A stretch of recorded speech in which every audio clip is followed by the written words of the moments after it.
teman-teman sekalian, saya akan mempraktekkan sistem koordinasi, yaitu tentang gerak sadar dan gerak refleks.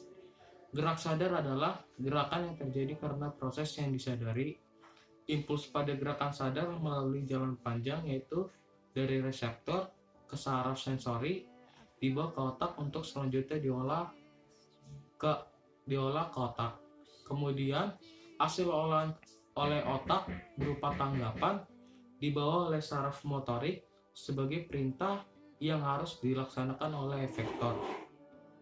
Yang kedua, gerak refleks merupakan gerakan yang terjadi tanpa dipengaruhi kehendak atau tanpa disadari terlebih dahulu. Gerak refleks berjalan sangat cepat dan tanggapan terjadi secara otomatis terhadap rangsangan.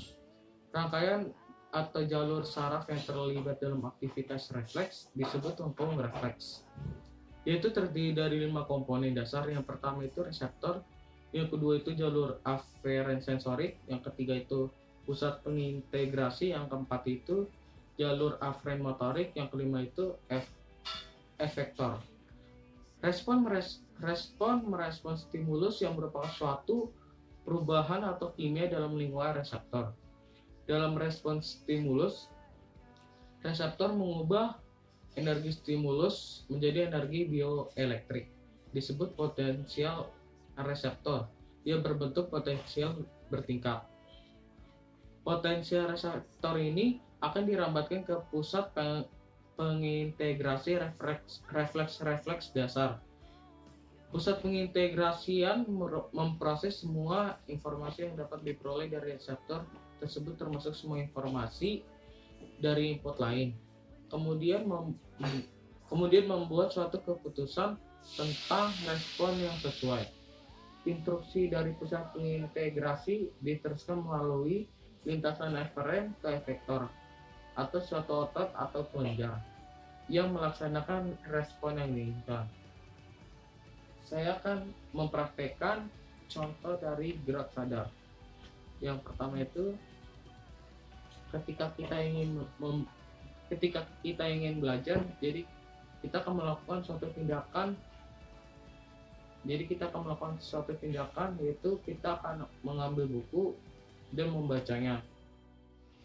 Yang kedua itu ketika kita akan melakukan tindakan menulis, berarti kita akan sadar kita akan mengambil pulpena dan kita akan menulis di bukunya. Nah, saya akan mempraktekkan contoh dari gerak refleks.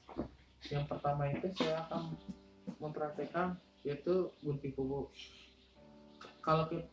Ketika kita melakukan tindakan gunting kuku terlalu dalam, dan kita akan merasakan sakit dan kita akan menghindari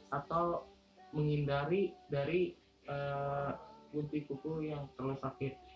Yang kedua itu kita akan kena sayat pisau dan kita akan melakukan menjerit kesakitan dan kita akan menghindari dari terkena sayap dari pisau tersebut.